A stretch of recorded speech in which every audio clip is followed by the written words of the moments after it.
Welcome to the Crimson Circle. I always love that music. It's about the last thing I expect is that bang, boom, boom, boom, whoa! But it works. You know we're here. It's the Crimson Circle. This segment, this special monthly meeting, is here for you. You might be listening on Blog Talk Radio. You might be listening from the crimsoncircle.com website. Or you might be actually watching this video from the Crimson Circle website. So many choices. But wherever you are, welcome and glad that you can be here with us for this channel with Adamus Saint-Germain, channeled by the most incredible, amazing, unbelievable channeler, Jeffrey Hopping. I know Adamus takes all the credit, but Jeffrey deserves some too. He's really humble and so open and so allowing of Adamus. And I mean, you can feel the beauty of that. Even if you can't see it, you can feel that beauty.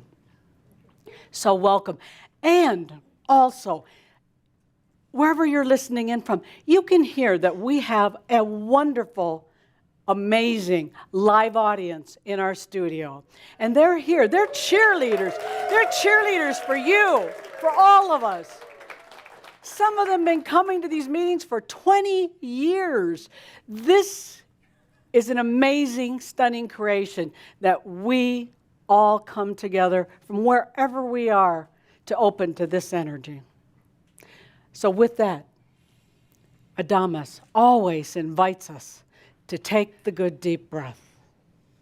So I invite each of us to take the good deep breath, to breathe deeply into you, allowing and feeling.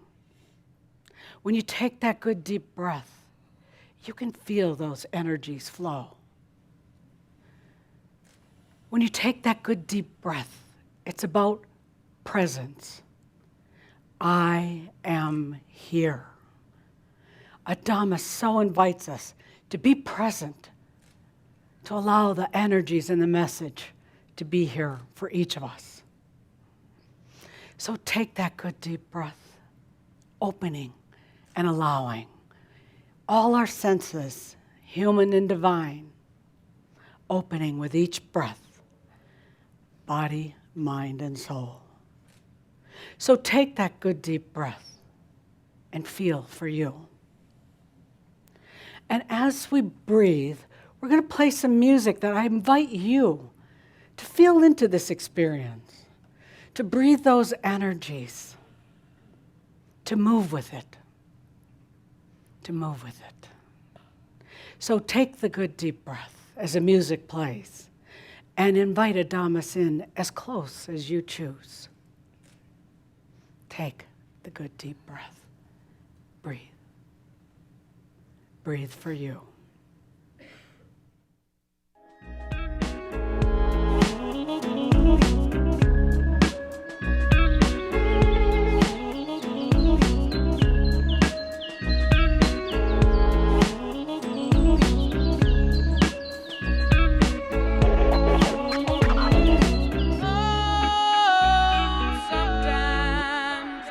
Get a good feeling, yeah. Get a feeling that I never had before. No, I get a good feeling, yeah.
feeling, yeah. Get a feeling that I never, never, never, never had before. No, no, I get a good feeling, yeah.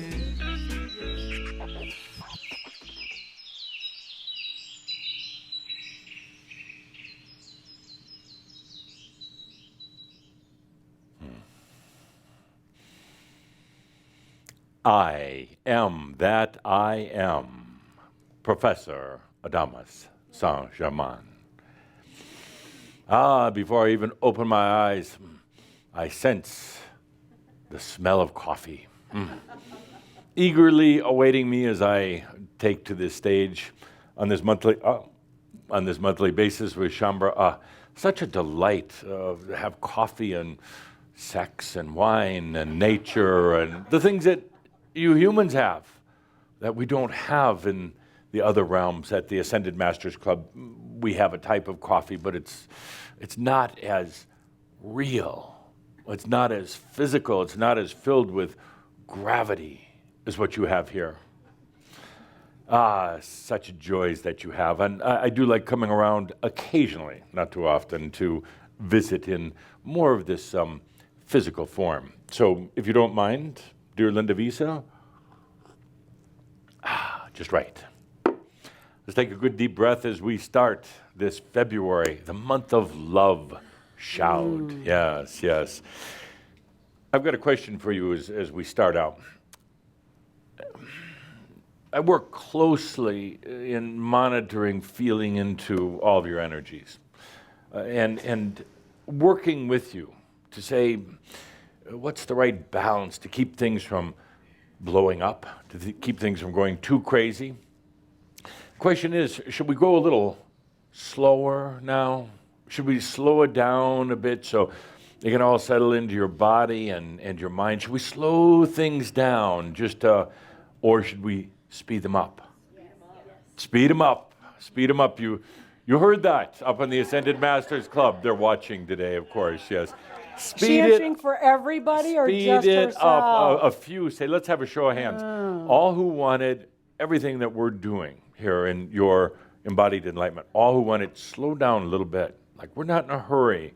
We're just going to enjoy the ride. All who wanted slowed down, raise your hands. I see 2 half hands, like down here.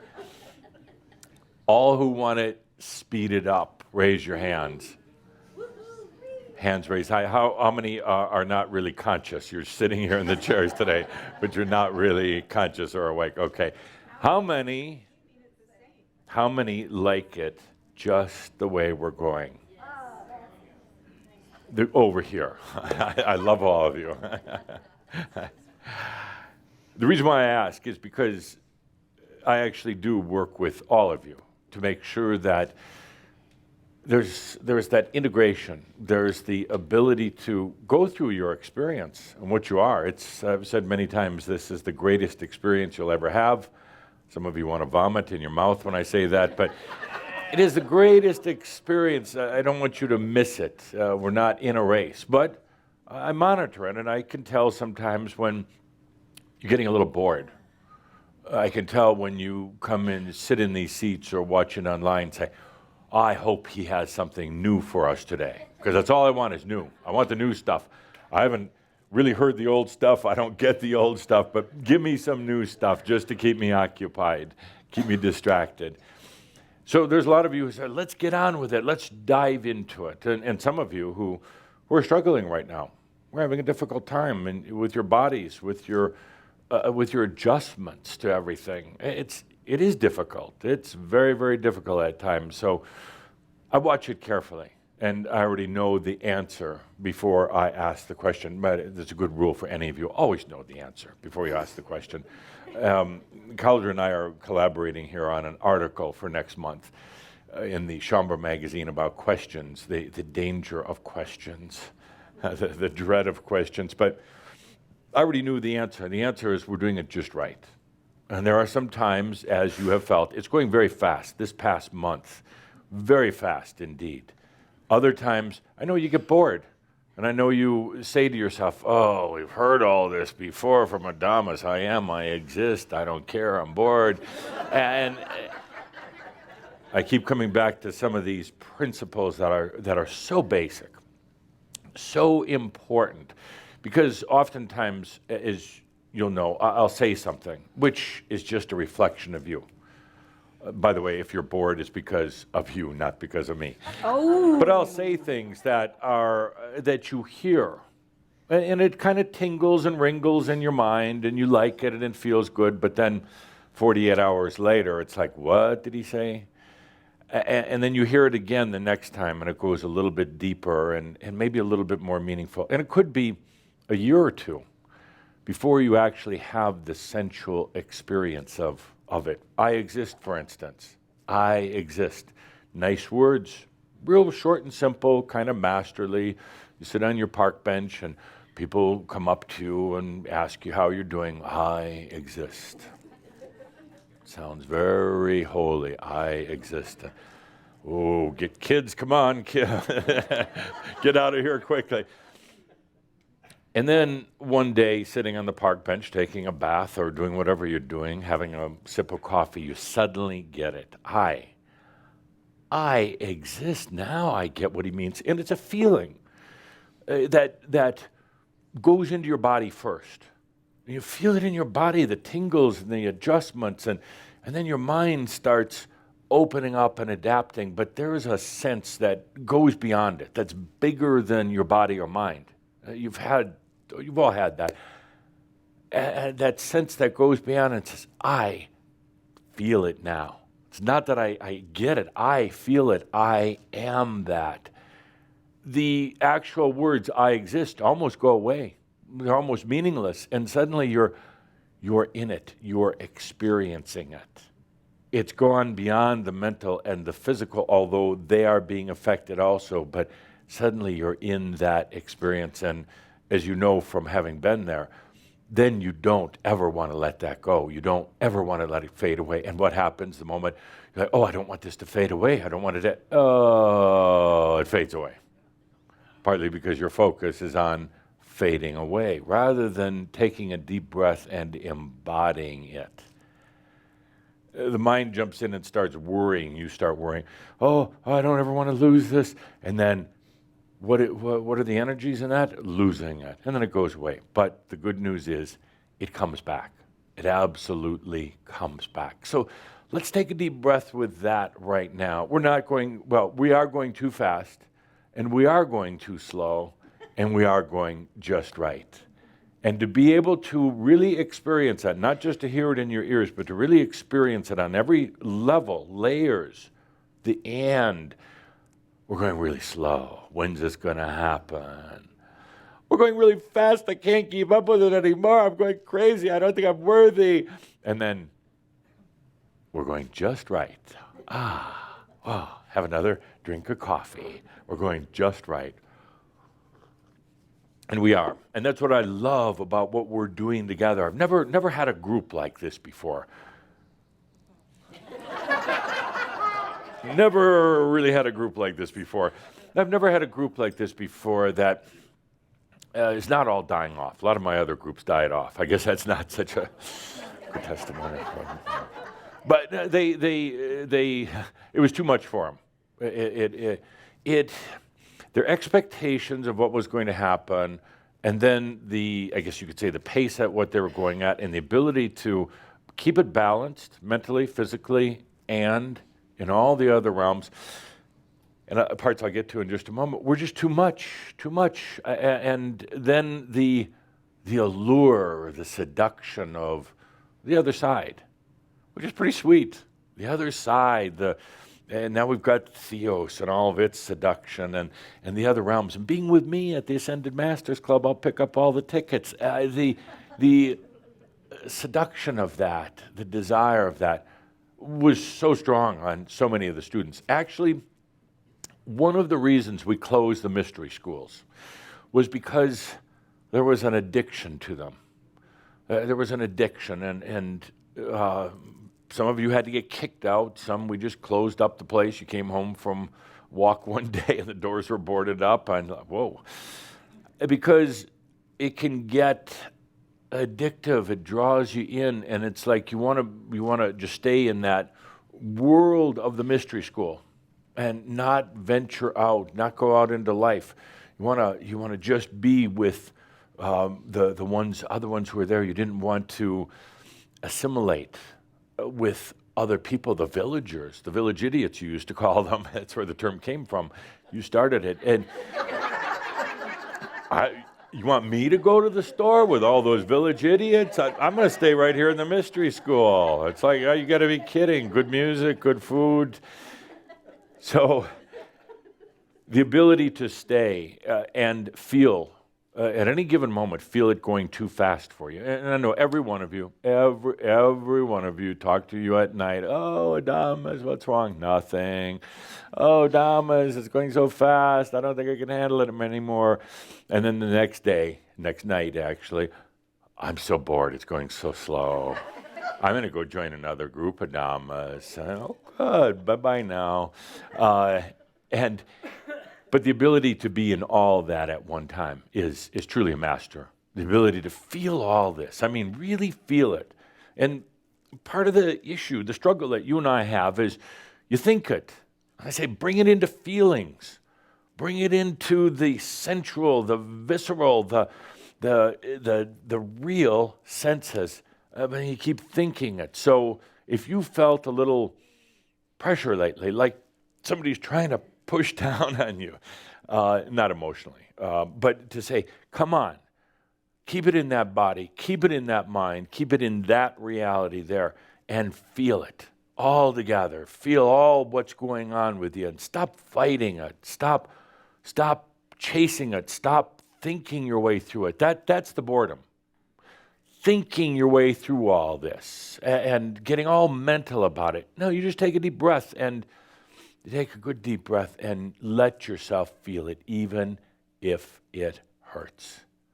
Because the hurt is rather temporary. The hurt is a mental resistance to something much deeper. So the mind, which is the generator of all pain, there's no pain in your physical body, any of you, it's all in your mind. The mind creates a resistance to true sensuality, true feeling. And not just physical feeling. You've all had that experience, the expanded feeling beyond the mind. You know how beautiful it is, how rich it is. And as I said in our last shout, that's exactly where we're going. But there are some challenges in it. There are some challenges. But before I get into that, the monthly reminder this month. I'd like to come up with these once in a while because we've together created a lot of amazing information. The Crimson Circle calls it content, but I like that, content. A lot of content, a lot of information, tremendous amount. Today's reminder, coming from the amazing Tobias. It doesn't matter. It doesn't matter. And again, feel it in your head, feel the words, it doesn't matter. And you're like, yeah, I don't give a shit. It doesn't matter. That's not exactly what Tobias meant. It doesn't matter. He delivered that message, and I was hanging in the wings watching the group. It was in Egypt. It was a group in the king's chamber of the Great Pyramid. Oh, that's a pretty special place. It's one of those places, those iconic places that just about everyone on the planet knows about. The pyramid and that chamber. You know, there's a lot of symbols on the planet, a lot of places that are famous, but that probably is in the top 10 of all places in the world. And what a history it has. What a history it has. In that king's chamber sat Yeshua and Mary, a bunch of Marys, but what you call Mother Mary, Mary Magdalene, Napoleon, and the list goes on, sat in that room in search of answers, in search of some profound experience. And for those of you who have been in the king's chamber, you go in there It smells bad because a lot of people go in there every day, and it just kind of, and there's not a lot of air movement. There's not good ventilation in there, so it kind of builds up over the ages. And for those of you who have been there, and those of you who hadn't, just feel into it for a moment. So you go from the outside, climbing on these stone stairs on the outside of the pyramid. You get into the you call it the stairwell, about to make your ascent. And at points, you're having to crawl on all fours. It's so confining. And then your fear of claustrophobia comes up. Yeah. And then right in the middle of all this, you have some people crawling up in front of you. And you have a whole lot of people crawling behind you. You're literally crawling on your hands and knees in parts. And then suddenly, God, blessed biology, I got to go to the bathroom. What are you going to do?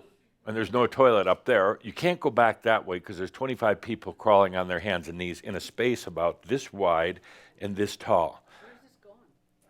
I'm distracting, my dear. They were fascinated. They could feel it. Their bladders were puckering up. That was called the art of distraction. Dear God, Linda, please, would you help me? So let's get back to it. You're crawling on your hands and knees, and you really got to go. And you're thinking, I shouldn't have had that coffee before I came up here. And then you finally get up into the king's chamber.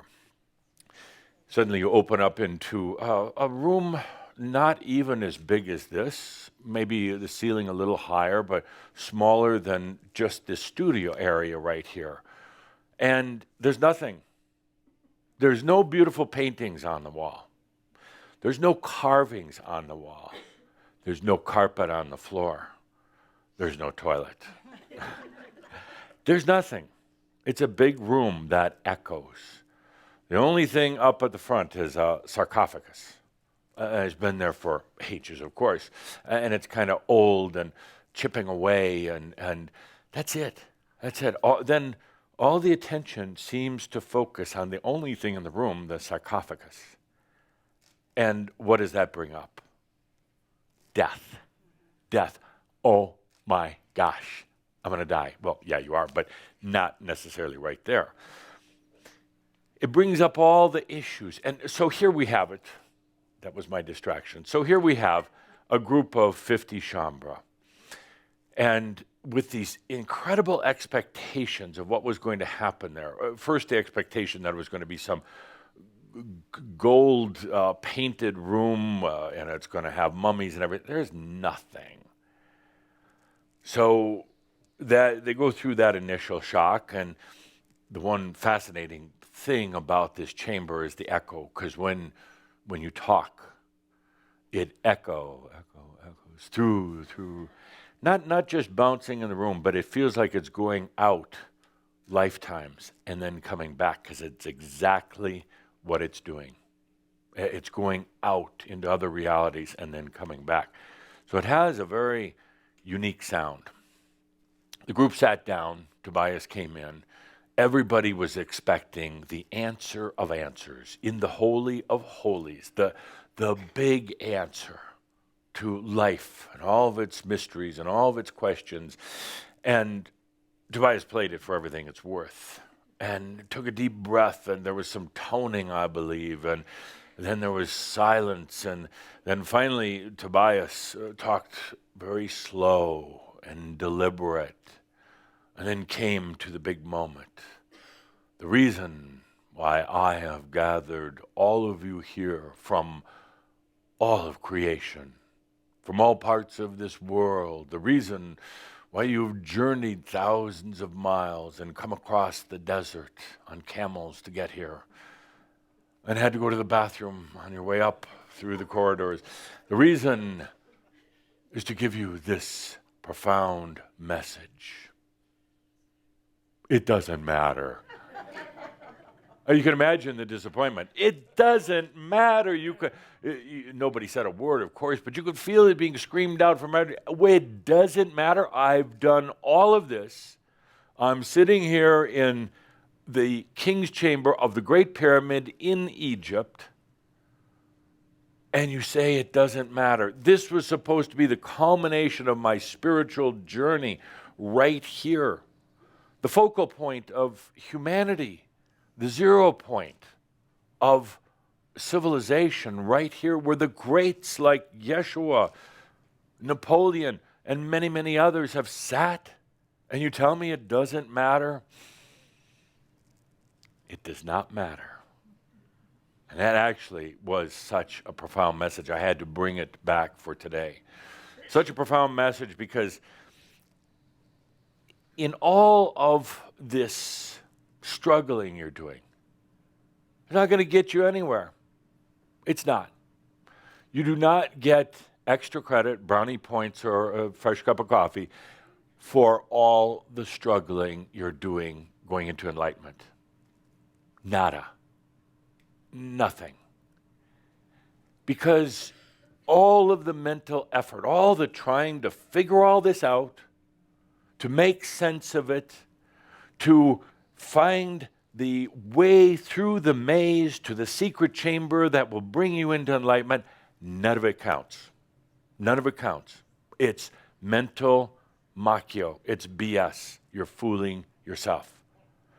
All the studying, as I have said, and all the thinking through, all the begging that you do at night to me and to the others, when you can't get my attention, I know you cheat on me. You go to some other entity. We talk with each other. We talk. Just the other night, it's like one of the other masters came out, Henrietta's been cheating on you, Adamus. She's been over here at this other club. And it's like, I know, it doesn't bother me much, but I'll get to her one of these days. None of it matters. You think it does, you want it to, and it doesn't. There are no big secrets. There's no fast track to enlightenment, and there's no wrong track to enlightenment. Put that on the website. There is no fast track to enlightenment, and there's no wrong track to enlightenment. It just is. And the sooner you realize that and stop working at it, all the questioning in your brain, in our article, we'll go into it in more detail, but every time you ask one of these questions in your brain, it goes out into the universe searching for the answers. And it's not going to come back until it thinks it has an answer. Now you got all these questions. What am I here for? Who am I? How do I find true happiness? What am I doing wrong? What should I do different tomorrow? Who am I again? Who am I again? And when will I have enlightenment? You're sending all these out into all the other realms. You got all these little search bugs out there roaming around trying to find the answers, and they're not going to. That's confusing because you can feel that. You got how many tens of billions of these questions that you asked, and that was just in the past week. And they're out there trying to find the answers. They're searching. They're not going to find it because none of it matters. None of it matters. There is as I called it, a directive or a gravity of fulfillment. Not because of a head choice, not because of the human choice, but because of the natural evolution and because of a deep soul desire for realization. It's going to happen. It is happening. But the fact is that you think you're making it happen. You're not. You're getting in the way. You think that by focusing or meditating or doing some of these exercises or whatever, eating a certain way. No, there's a directive of fulfillment from your soul, from the I am. That is the realization. The I am is simply asking you, would you damn enjoy life for a little while? Would you just please enjoy life? Have a good meal. Walk in nature. Have sex. Been a long time. Have sex. Listen to music. Do something fun. But there is such a rigidity, such a Calder, not my words, but his anal retentiveness about all this. And I got to keep working. Got to keep working at it. Got to keep working at it. No, you don't. So let's stop that right here. There's no great big answers other than allowing. We've had a lot of sessions. We've talked a lot. We've shared a lot. We've cried a lot. We've laughed a little. But it's a distraction, kind of, to allow a natural process to get you out of your own way.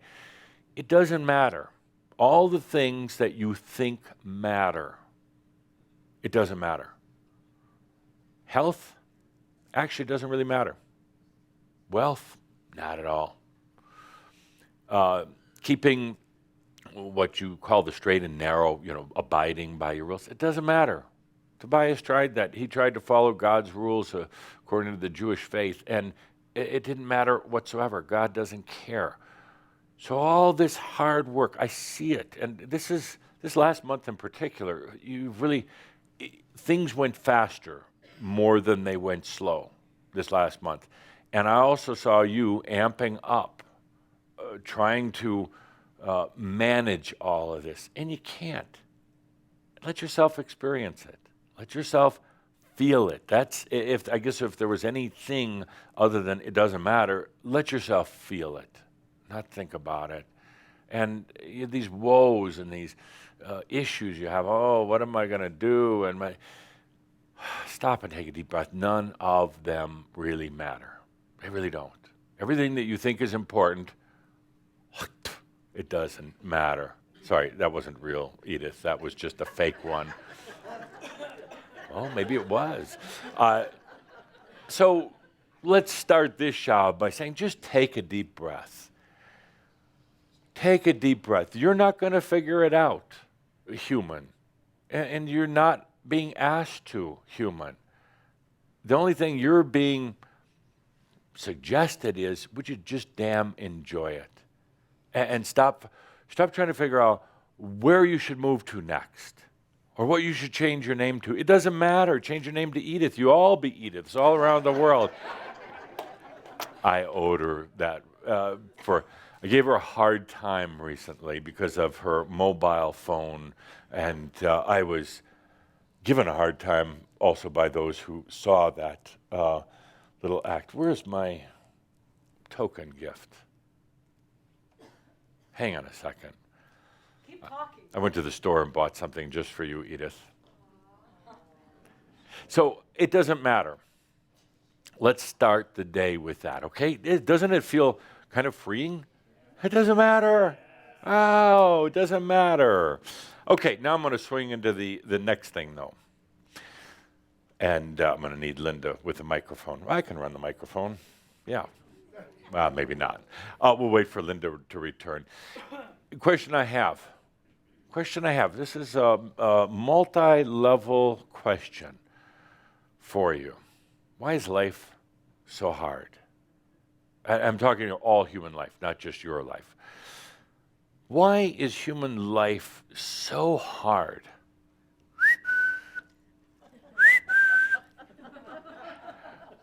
So, is this thing on?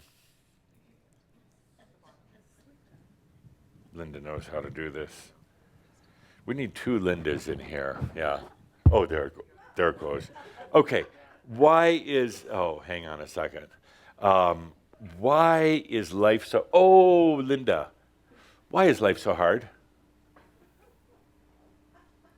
Before we do that, you'll have a chance to think about it here a moment. Edith, for you. I gave her such a hard time in Pronost, but when you're in the middle of doing something like really important, and suddenly the mobile phone rings, what do? You ignore it or you shut it off. You don't go through your purse and you're making a big commotion, disturbing the professor. How would you like it, Edith, if you were having sex and the phone is ringing and somebody went and answered it? You wouldn't be happy about that. How is that an apology?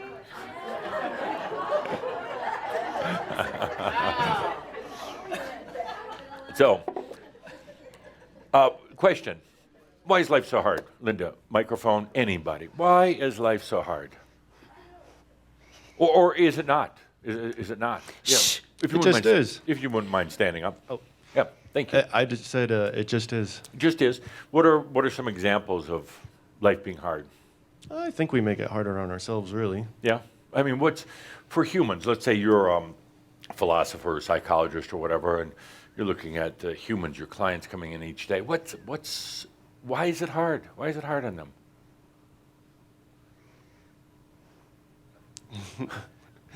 They're beat as children, bad parents. Just Make something up. make something up. Yeah, yeah. Okay. Gets the Life. end. It's life. Life is hard. Okay, life is hard. Good. Thank you. Life, it just is. It's hard. Yeah. Wow. Never thought of it should be anything else. So, why is life hard? A lack of freedom, Sure. lack And of, what lack of is- simplicity, And what was the other one? lack of simplicity. Lack of simplicity. Good. I like that a Making it lot. complicated. Yeah, yeah. And what are some examples of life being hard? Family. Yeah, exactly. No, that's a great one. And it comes to mind right away.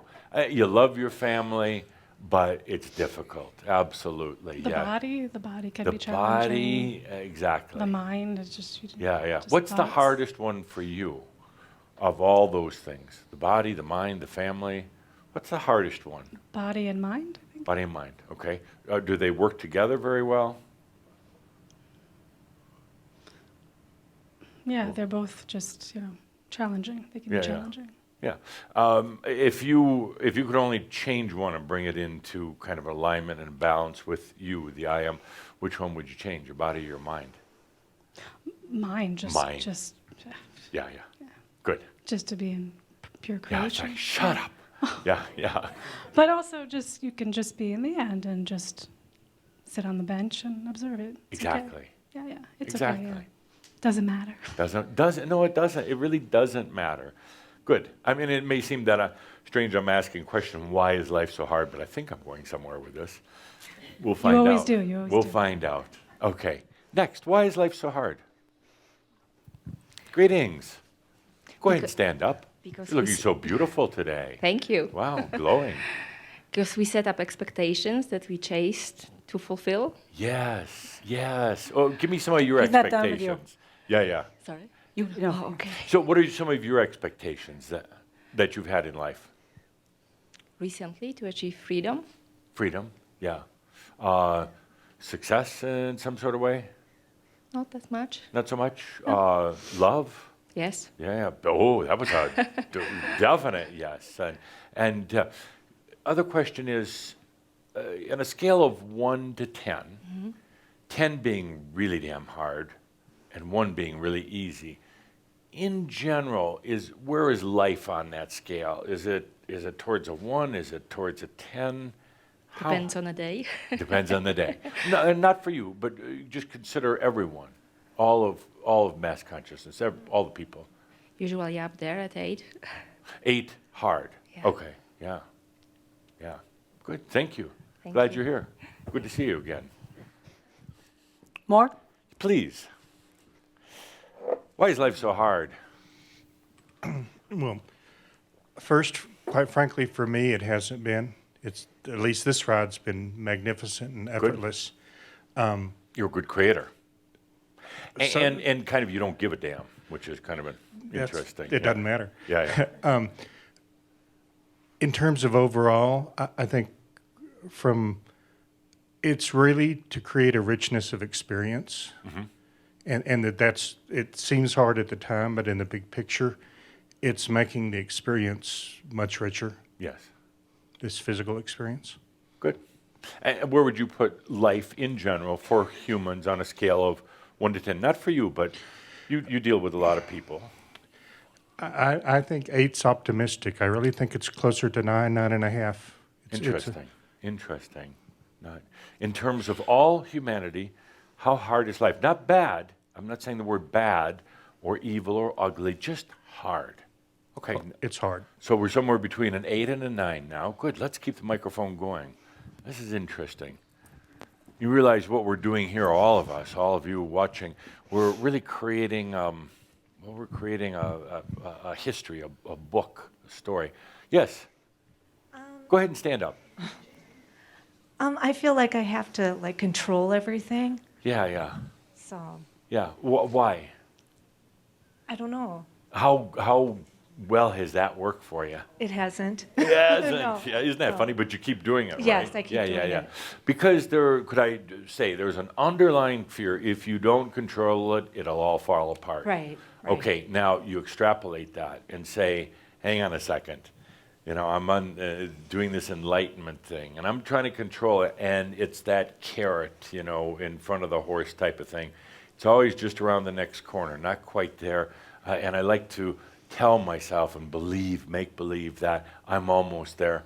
And so that control is actually the very thing that's keeping you from getting there, because what if you stop controlling? What if the evil part of you comes out? Right. What if everything just falls apart? I mean, you go crazy, you're an institution drooling on yourself. It's like, oh, no, I don't want that. So there's that fear that holds you back, that keeps you from doing that. When are you going to stop the control thing? Right now. Probably not. Okay. Probably not. Yeah. Boy, was that a mental reply, if any of you felt that. But you're thinking about it, right? Right. Yeah. And you thought about it a couple years ago, for a couple years, and then for about 5 years, and about 10 years. And I'm certainly not trying to give you a hard time, but you're representing so many here, so many watching in. It's like, I got to keep controlling things, and then you justify too by saying, this is a crazy world. Oh my gosh, and I'm a crazy person in a crazy world. And it's just all going to fall apart. But what do you do for your peace of mind, to get yourself back in balance? Walk. Walk. Where do you walk? On the trails. Yeah, good. In nature. In nature. Right, Yes. right. Did you like that video before? Yes. Wasn't that nice? It was very And pretty. walking on the trails and the little orbs all Right. around, and the nice music, and that's good, because nature is the number one thing that Shambhar have said they'll miss when they leave this planet. Nature. Not their husbands or wife or kids. Not the food. Not television. None of those things. Number one thing, not sex, number one thing is nature. It says a lot. We'll talk about that later. But thank you. Thanks. Thank you. Just take a deep breath and let go. And then watch what happens. When you do, then there's going to be that little voice, I can't let go, I don't know how to. That's when you go beyond it. Go beyond it and just say, I am here in this place of no need for control. See, to try to control, losing control from the control mind of the control brain doesn't work. Okay, we're going to program this in to let go of control, and you're just doing more control. So you come to the I am here. You're just there. I am beyond the need for self-control. And then you're there. Couple more. Oh, I forgot to ask you. Humanity, 1 to 10. How hard is it?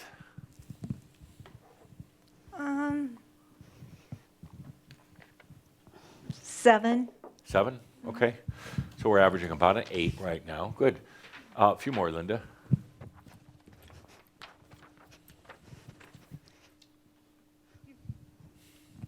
Yeah. No.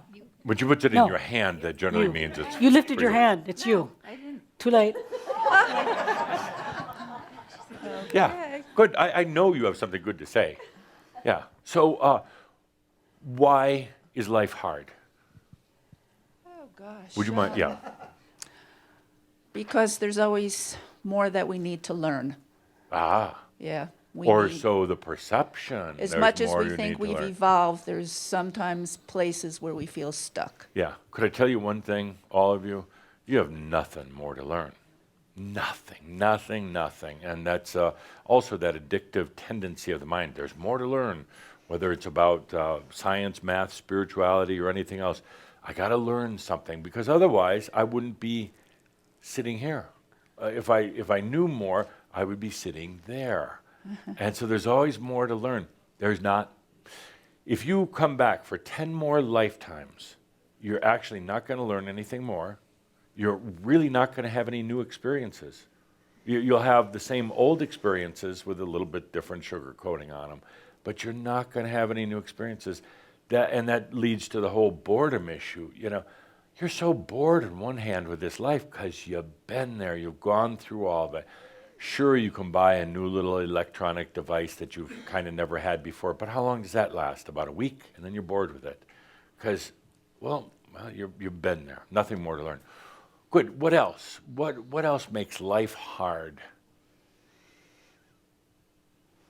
Oh, gosh. What's made parts of your life hard? Maybe feeling stuck. Feeling stuck. Okay. What's got you stuck?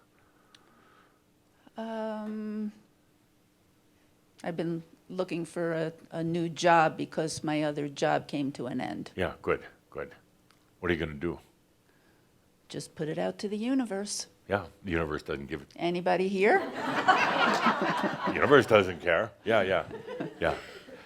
Do you want to work? You want another job? Yeah, Why? because I love to be creative. Okay. What do you do? I work on projects, Yeah. like real estate-based projects of the future. Wow, that sounds exciting. And now, when you're doing this on your own company, your way of doing things, how does that feel, rather than working for somebody? It's not doing it alone, it's finding the right people to collaborate Right. with. Collaborate, but you being the main collaborator, rather than having somebody else collaborate all over you. Well, how does that feel? It could be exciting, and sometimes it could be frustrating. Yeah, but I mean, you're the boss. Your company now. You're the one really looking into the future. You're an interesting person because you already know. You knew the answers to the questions that I ask, and I was always going through you. At work, you know the future more than anybody else, but you're not letting yourself be that, be your own self, be your own leader. Yeah. So you're probably not going to get another job. So you're probably, isn't that terrible? Oh no, the rent. And then, but you'll then say, I'm just going to do it myself. I know how to do this. I know how to self-collaborate, collaborate with others. I know how to do it, so just do it. Don't work for somebody else. Yep. Unless you really love it. Yeah. Good. Thank you. Thank you. Sorry, I'm having to bring her bad news, and she thanks me. It's a good day on the planet. One more. Yes. Greetings. Hello. Hi. Hi. Yeah, I think humans, they want it to be hard in a way. Yeah. And in a way, it gives them something to do. Right. And so I think an aspect of why it's so hard is being alone and feeling lost. Yeah. And I see a lot of, in myself and others, kind of trying to remedy the aloneness, one way or the other. Right. So. Good. And humans on a scale of 1 to 10, how hard is it? It depends. I see some humans that are blissfully happy, almost kind of ignorantly happy. Kind of nauseating almost. Yeah. Like my parents, who did everything right and now just travel in an RV around the country, and they seem blissfully happy. Yeah. So I'd say for them, it seems like it's easy. Sure. And then there's other humans, like other parts of my family, where everything's a challenge, and it's just getting to the next challenge, Right. overcoming it, feeling good for a second, Yeah. and then being bored to death until the next challenge comes along, and then having the energy to fight that challenge again. You know. And aside from Bliss Mama and Papa, Yes. where is the humanity on a scale 1 to 10 in terms of hard? I would agree it's on the upper scale. Yeah. Yeah, like 7, 8. Okay. Yeah. Good. And just out of curiosity, your life, how hard's it been? It's easy, actually. Yeah. Good. Yeah, it's not hard at all. Good. So. Wonderful. Yeah. Thank you. Yeah. Thank you. Thank you. And Linda, you can recover the microphone.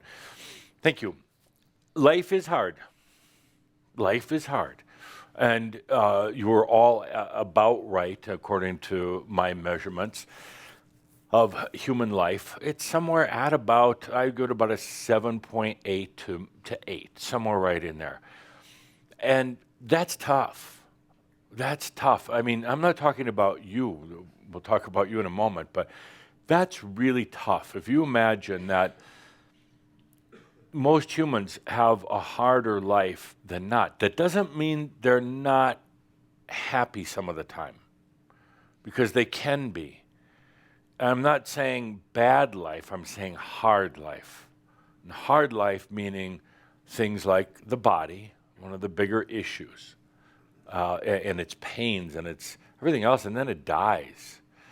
And the mind, the complexity of the mind. Somebody said that it's hard because people don't let themselves be more simple. And that's exactly right.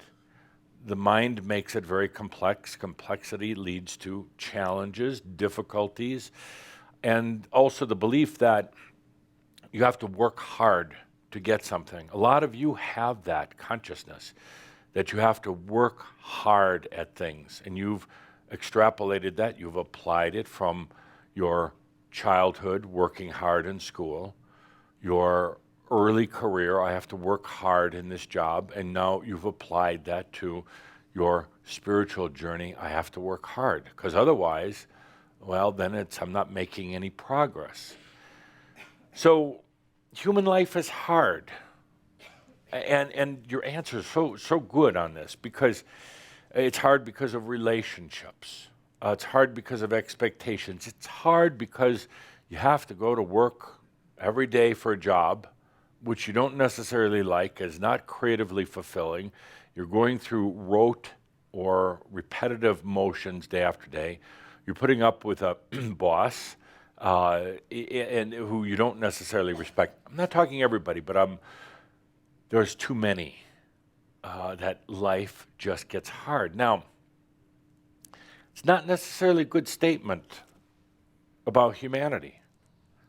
And as I said last month, it was never designed that this human experience be hard. It was not designed to hurt, but it's become that way.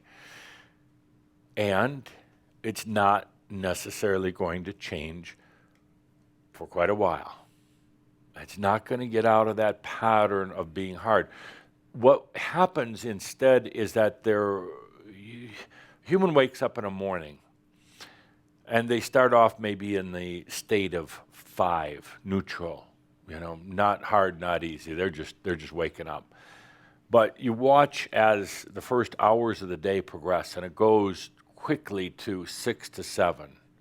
Then it kind of levels off a little bit, and then later in the day it goes to about 8, 9 at points, and then in the evening it settles down a little bit. It comes back and kind of settles in at about a 7.5. The typical life of a human on the planet, and it's hard because of the physical, it's hard because of jobs and because of family. A day is not really fun. It's not exciting. How many people wake up in the morning and say, it's a brand new day to be on this planet? Very few. Very, very few. So they try to medicate it or intoxicate it or deny it. They, as I talked about many times, they medicate their anxiety. And their anxiety is just saying, something's not right. Something damn is not right. And if they let that anxiety really come in, it would move them off the dime, move them off of that routine that's got them so into the hard life. But they don't. They medicate it. Or they drown it in alcohol or drugs or something like that. To kind of, it's a form of denial on its own. Or they just hypnotize themselves into keep on going. The planet has gotten a very funny place, very mental, as I talk about often, very unsensual, very unfeeling, really trapped in the mind. And I'm going to bring this into a conclusion in a bit, but it's a hard existence, and It shouldn't be. Now, let's talk about you. You have a consciousness, a knowingness. You know that there's more out there, or there's more in here, I guess would be a better way of saying it. You know there's so much more, but yet you're still in that hard life. Yet you're still subscribing to spirituality has to be forms of human denial. It has to be, you have to be hard on your mind, on your body, and everything else. And you're still in these patterns of the human consciousness is in. Maybe you're not at an 8 in terms of hard. Maybe you've brought it down to about a 6.7 or something, but it's still hard. And it shouldn't be at all. One could argue and say, well, yeah, but as long as you have to deal with traffic, and as long as you have to deal with other people and family members and all the rest of this, how do you get out of it? How do you go beyond it? And that's where I come back to the statement, none of that matters, actually. None of it matters. Not the journey, the other people, the family, none of it matters. Not in a way of just being laissez-faire or not giving a damn. It just doesn't matter at all. None of it. So that's when you take a deep breath and you stop working so hard at it, at everything in your life, at jobs and at relationships. I'll tell you one thing about relationships is that if you work at it really hard, it's going to hurt even more. And some are going to get very upset that I make the statement, oh, you have to work at relationships and you have to. No, actually, that's a bunch of crap. And if you have a partner that insists that it's hard and you have to work at it, you probably don't have the right one. Relationships shouldn't be difficult. They should be sensual. They should be alive. They should be free. They should be loving. And if it's hard, you're just falling into that old pattern, that old subscription. Why? Why? Well, partly because you think you don't know any better, or you think that's the way you do it. You work your way through it. You work out the problem. No, stop that. You think that abundance or jobs or any of that has to be hard. You got to work at it. Stop that right now. Now, while I say that, there's part of you that's like, oh, I knew that. Adamus he's taking the words right out of my mouth. I knew that. But the other part of you, of your mind, is jumping in there and saying, oh, but it's all going to fall apart. We're going to lose control of everything. You've got to care. Care, was care just another word for working really hard and getting nowhere? You got to really care about things. You got to work at your job. No, you don't. That is such old thinking, ingrained thinking. You don't. What happens when you're in that mindset that it's got to be hard? Whatever you do, spirituality, your life, relationships, anything, your car, it's always breaking down, it's so hard. I'm surprised some of you can get out of bed in the morning. Some of you can't, actually. But when you get into that layer of consciousness that's being put into reality, that you call it your thoughts or your beliefs, but what it is just actually a little layer of consciousness. It's just like if you took this whole bouquet here, but it's just this pussy willow here, where you have all the rest of this, but it's just that layer sticking out saying, I got to work hard at it. Now, that's the one that's glowing, vibrating. That's the one that's really in this reality. That's going to align all of the energies. Remember, you are consciousness, a light, like a magnet. And the part that's really shining, the part that is activated at the moment, that's going to pull in the energies that absolutely support that absolutely will make that a reality. So therefore, your life will be hard. It's, I guess you could call it the law of attraction. It's the kind of the law of stupidity. Because the universe is stupid. When some of you say, oh, I wait to see what the universe says, the universe is really stupid. It is just energy, particles, responding to your consciousness. The consciousness that is, you could say, resonating, vibrating, put forward. So when we talk here, I say, let's stop making life so hard.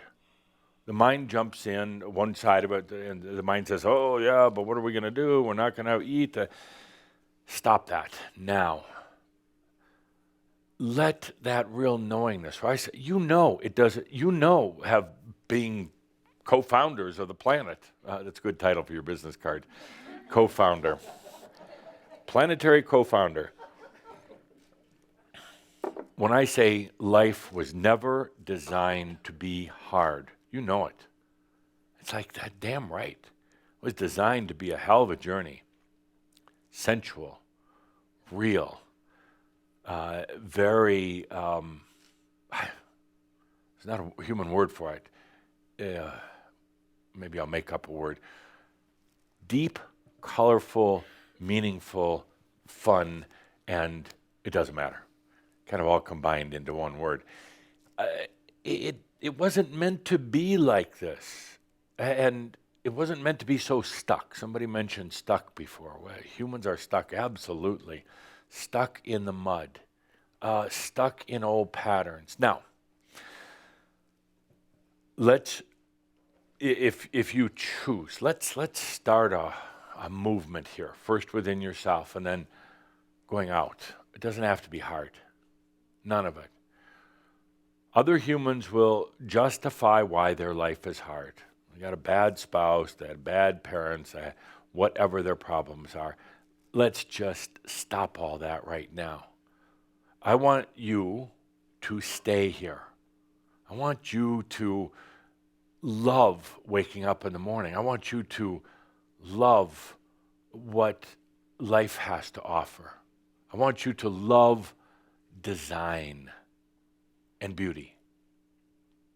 I want you to really love design and beauty. But it's difficult right now when life is so hard. It's difficult taking a moment to love the beauty of this planet. It's difficult to let yourself appreciate something like art or music. It's just too hard. Too hard. But let's stop that now. Let's have first generation in probably a couple million years that actually isn't on the hard side of life. It's on the five and down side of hardness and maybe going at some point to almost none. It doesn't have to be hard. I look at the struggles that you are going through. A lot of them self-inflicted, self-imposed, a lot of them. But self-accepted, meaning you never stop to question it. Never stop to question. It's not supposed to be hard. Not at all. You know you're coming out of that old mindset.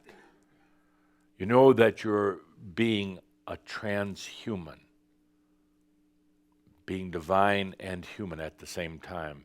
You know you're coming to your senses, literally, coming to your senses when you can really appreciate beauty. Really appreciate beauty. Design. It's what you really came here for, to create it and then to appreciate it. Design can be anything. Design can be your thoughts in design. Right now, the thoughts are in chaos, conflict, and pain. Right now, the thoughts that are in the mind for most humans are generally very hard, very rough. But you know that you're releasing that when even, actually one of the first indicators, suddenly your thoughts have design to them. Have you ever thought about having thoughts that have design? Probably not. Because your thoughts are just kind of a stream of really almost disconnected and oftentimes abusive feelings going through. That thoughts are, they stream through, and there's memory streams, but there's also judgment streams, and they're abusive. First on you and then on others. And then you try to hold back, so I don't want to have all these bad thoughts. But they're part of this hard life syndrome. You know that you're starting to allow yourself to have an easy life. Easy in every way. I'm talking every way. When you suddenly realize one day, hopefully soon, there's a design in thoughts. There is a beauty in thoughts. Just feel it for a moment. You got all this stuff going around in your head. It's not really in your head, but you think it is. You got all this stuff going around in there, and it's just kind of a jumble. And you try to suppress a lot of it. But let go of the control for a minute and feel into that design. It's artistic, it's creative. It actually has a tremendous amount of beauty in the thoughts themselves, how they work with each other, how they go off in their own way, how they get lost and stuck. That's a design that's kind of beautiful in a way. Thought goes down a dead-end street in your brain and then doesn't know what to do and goes crazy. That's design. That's beauty. That's beauty. And then you start noticing the design of nature. And it's not just trees and grass and sky and that. Suddenly you realize the intrinsic beauty of nature. Nature, the number one thing Chambers say they're going to miss when they leave this planet, and you're right. There's nothing else like it. This beauty of nature, and it has design, it has color, it has life. Nature is life itself. And that's why you think you're going to miss it, and you will miss it to a degree. But nature is life. It's constantly blooming and growing and reacting and rejoicing. And then it goes into its deep sleep, and then it dies, and it doesn't care because it doesn't matter to nature, because it reemerges, either again into nature or somewhere else. There's such beauty in nature. You suddenly realize, I'm getting off of the hard life syndrome when you can actually appreciate it. Go out and, not just with your eyes, but to smell it. To be in that sensual nature of nature. Nature is something you created. It's your mirror. It's your mirror. The reason for nature is not to create, certain oxygen or gases or whatever else. It was created so you could see life. So you could see you. Life, energy in motion, but energy come to life in form, design, symmetry, beauty, and chaos all at the same time. When you're at a point of, as was mentioned before, the beautiful simplicity, where you're not making things complex anymore, you're actually allowing them to be simple again. When you're not putting layer on top of confusing layer on top of confusing layer, but you're coming to simplicity. That's when you know you're getting off of this hard life syndrome and letting it be easy.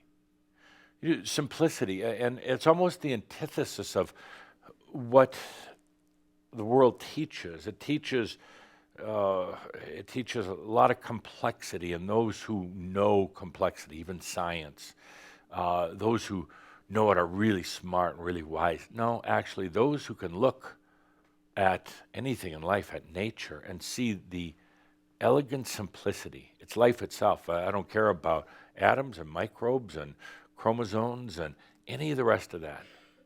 It's interesting to a point, but life isn't science. Science tries to understand life and its origins, but life isn't science. Life is design and beauty. That's it. Whereas Tobias said it doesn't matter. In other words, get off the small stuff. Stop working so hard at making life more painful or making life harder. None of it matters because it really doesn't. And whereas Tobias was trying to get you to understand, it doesn't matter. Stop this painful, hard road to spirituality because it's not going to get you there. You get there by allowing. That's it. By taking a deep breath and allowing.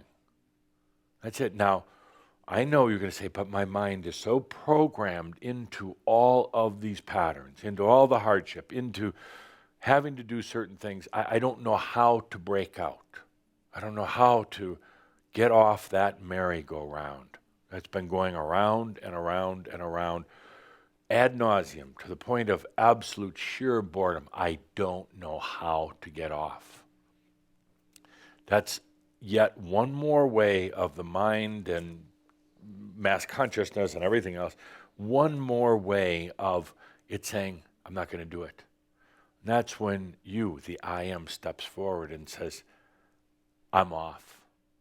I am here in the easy life. I am.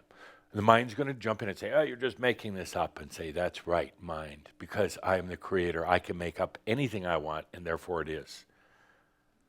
The mind's going to jump in and say, oh, you're just fooling yourself. And once again, you're going to hit the wall. Failure, failure, because you're a loser. And that's when you say, I am here.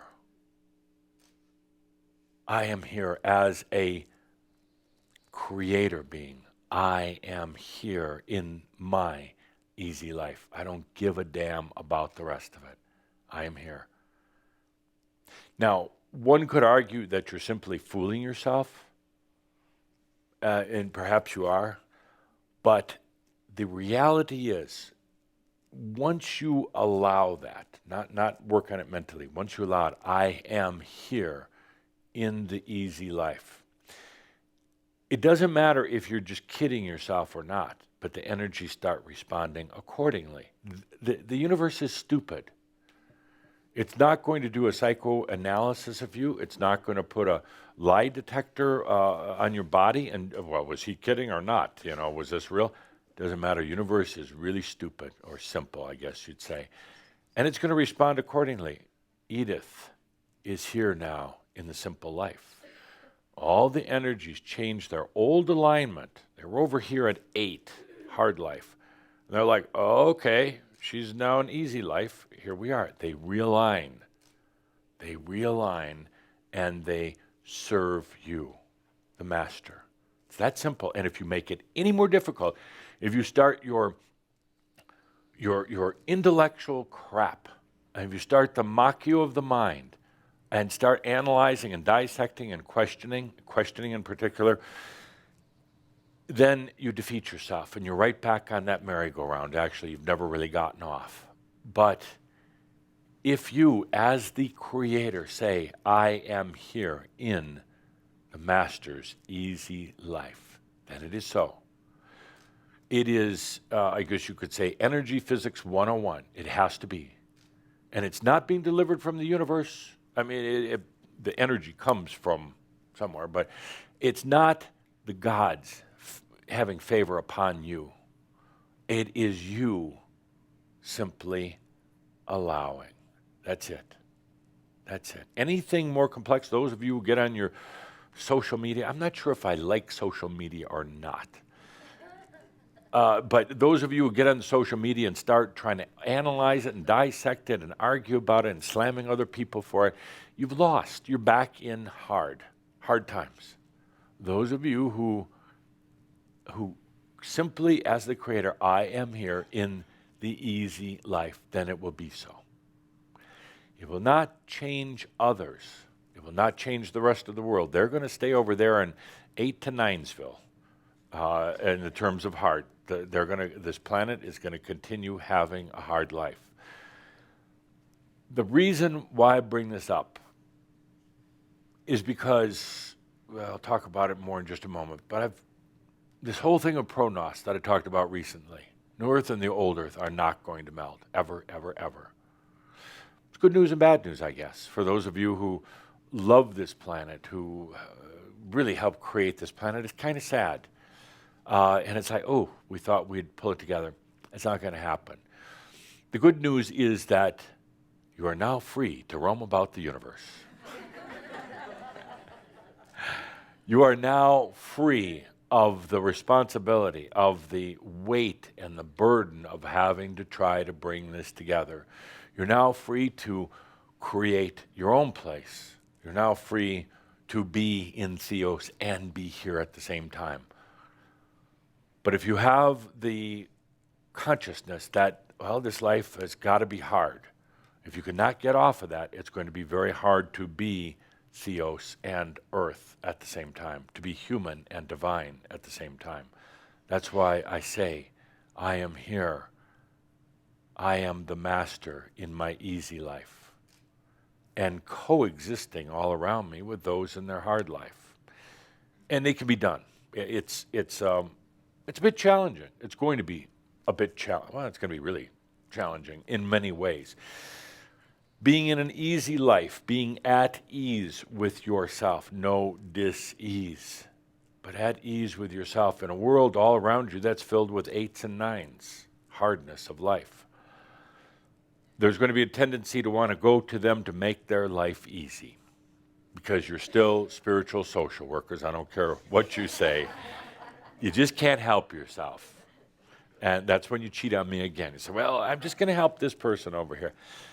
You know, come back to compassion. True compassion is simply allowing, accepting at all levels of everybody, their journey, their challenges and their difficulties. They're going through their stories. That's all they're doing. And you don't have a right or a reason to change their story until they come to you and say, I need help. And then ask them 3 times. You really want to change? Well, I just need some money right now. And then things will be, do you really want to change? Well, no. So ask them 3 times if they really want help. If 3rd time they're still on their hands and knees crying, then jump in. In order to be here on this planet as an embodied master, realizing that it's an 8 in terms of hardship, and you can be at about a 1, maybe 2, go back and forth just for fun, relatively easy. You're going to feel kind of guilty that, gosh, they have it so hard and I have it so easy. I have a lot of extra ease that I'm just going to share with them. Stop it. Right then and there. It's going to be hard on you and harder on them. Allow yourself to have that easy life. And not that every moment's going to be easy. You're still going to have the and. It's like, ooh, there is that part with the human with the and, but you're going to kind of start staying away from there more. But to be here as the easy master, things come to you easy. Money, energy, not necessarily people. Not necessarily people. That's not going to happen. But everything else, you with yourself, your design of your life, your appreciation of your beauty and the beauty all around you. That's important. So back to where I was going. Calder is telling me I'm talking too long, but don't you find this fascinating? Fascinating. Good answer. See how easy it is? Back to where this is all going. If Tobias said, it doesn't matter, I'm going to say to you, to all of you, come to your senses.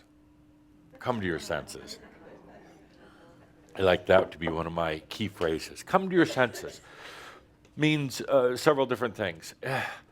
First of all, come on, really? It doesn't have to be hard. Come to your senses. Life doesn't have to be hard. It shouldn't be hard. Come to your senses about your own spiritual journey. There is no journey. Ha, joke's on you. Come to your senses. It's not a journey. I'll get into that in a minute. But why did you put yourself into a journey? Why did you put yourself on some hamster wheel into spirituality? Because you like spinning? Because you like sweating? Because you like working hard? And you think the universe cares that you're working really, really hard? Doesn't give a damn. Doesn't give a damn. Come to your senses about what energy really is and about who you really are. You're not energy. You're consciousness. You're the I exist. You come to your senses. You attract energy. You design energy. You are your body is an energy design. Your thoughts are energy designs. But you're not energy. You're consciousness. You're the very thing that brings the energies in and designs them and creates them and puts them into your reality. You're the very thing that has created nature, the thing you love so much, that is life itself, that is the design. Come to your senses. Stop making things complex when they don't have to be. Relationships, and I tread on thin ice here sometimes, but I like ice fishing. So, but I say to you, this is one of the deepest ones.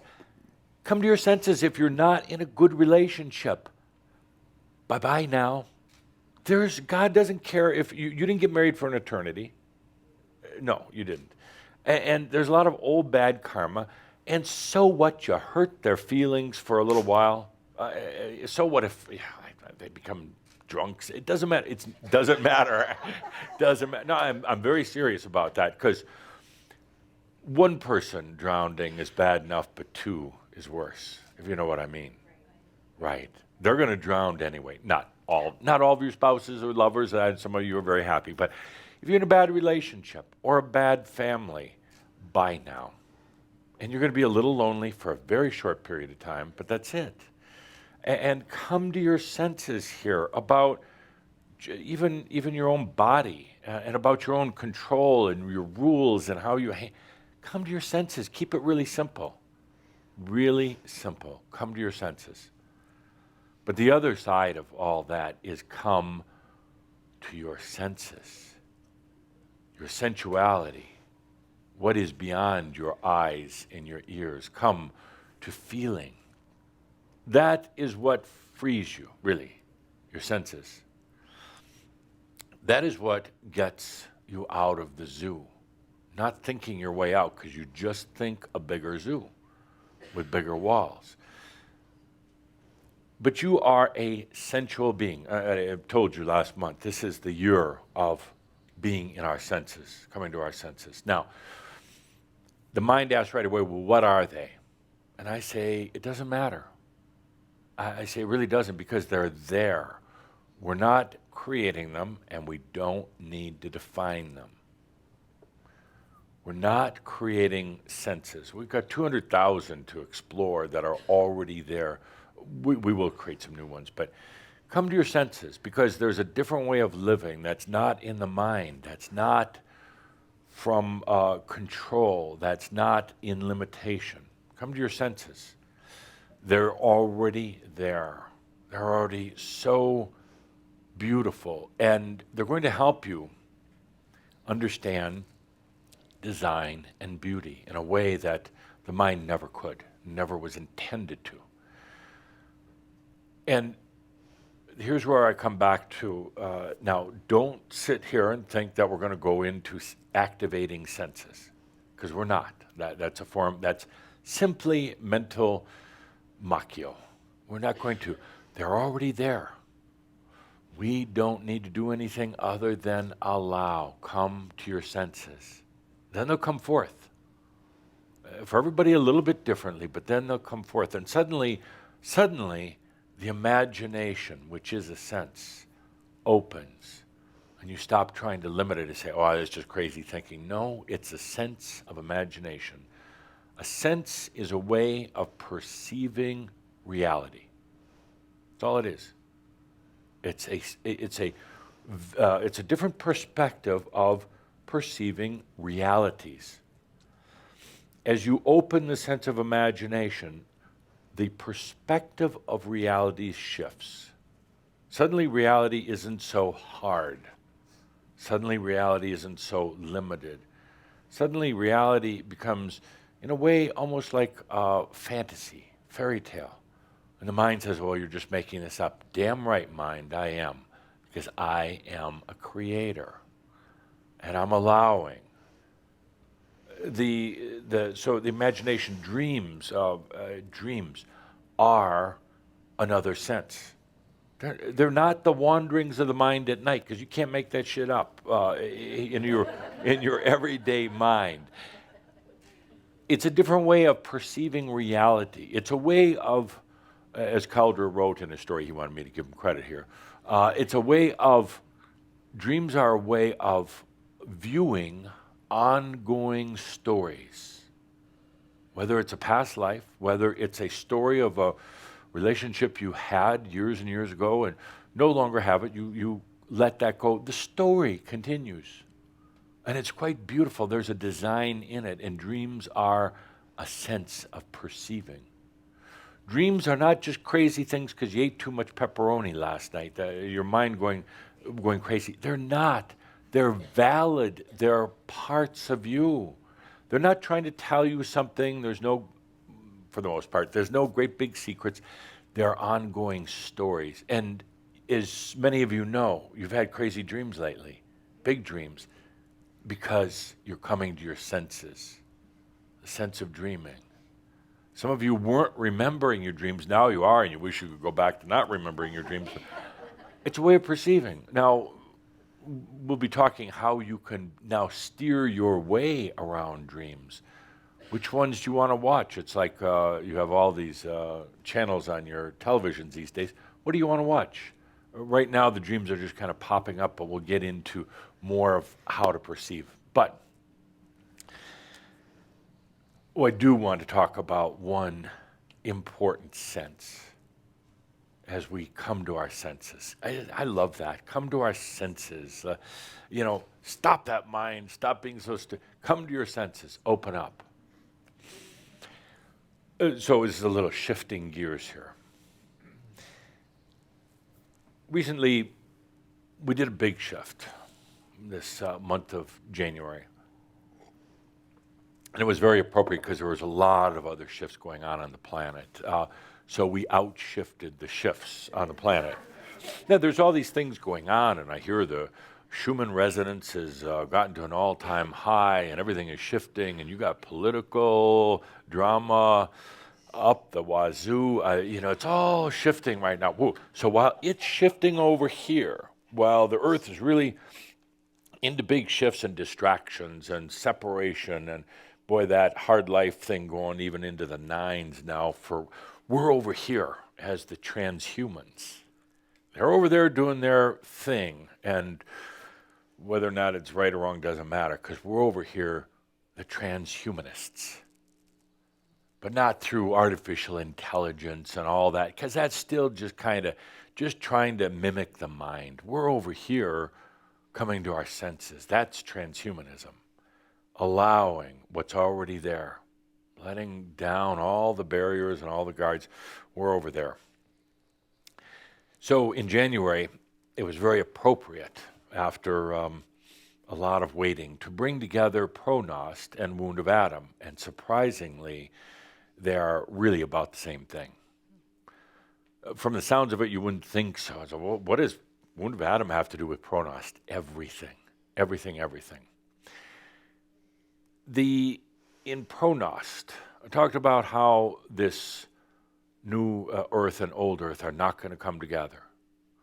I talked about the fact that there is a new Earth. It is not a physical place, but some will perceive it as being physical.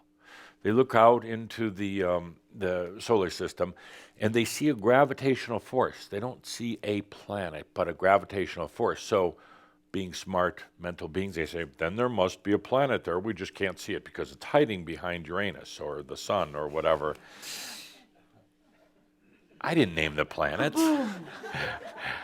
They say it's hiding behind something. Nah, come on. Come on, I always love when science tries to validate itself with bullshit.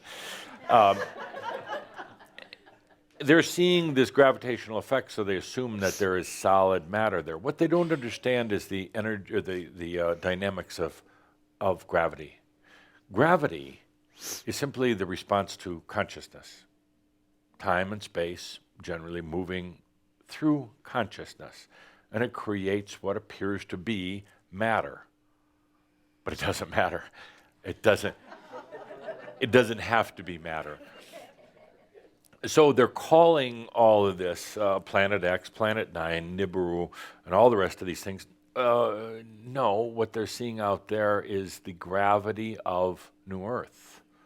And that gravity is actually stronger than the gravity of this planet. But gravity doesn't have to pull things down or compress things in. Gravity can be an attractant for anything. Gravity can attract energies. Gravity is kind of the stream on which energies flow in and create realities. What they're seeing is New Earth, not Planet X or 9 or anything like that. So I talked in Pronost about then Theos. And basically, to summarize, I said, Old Earth and New Earth are not going to come together. And that's a tough one for a lot of people. But it's also the good news, because Theos, this place on the new earth, which is very real, and right here. Gravity they're seeing when they look in their through their instruments, the gravity they're seeing, they assume is out to the outer reaches of the solar system. Because, I'm trying to get this through Caldera, because their belief systems then create that reality that it's a long way away. They could not possibly believe it's sitting right here. They cannot. So the belief actually creates the reality. Then for them it is out there, but the fact is it's right here. The very gravity they're seeing all these millions, billions of miles away, it really isn't. That's just their perception. The way reality is perceived through the eyes and through the mind. But I digress. The real story is that you came here for a lot of reasons in this lifetime. Realization. You came here to integrate, to affect, it's a better word, to affect all of your stories. You, what you think is the human self, which is really so much more. You came here to affect every story. I think Tobias said it a long time ago, you're the designated ascendee for all of your past lives and all your future lives. You're the changer of the stories that have gotten stuck or wandered off in strange directions. And the very work that you do right now on yourself, the allowing of enlightenment is changing every story, every past life. It's not a linear progression going from 8 lifetimes ago when you started studying the mystics, and then 7 where you got a little better, and 6 where you were meditating, and 5 when you got thrown out of my mystery school, and 4. It's not like that. Every story, every past life, every aspect is becoming enlightened as you are. As you are.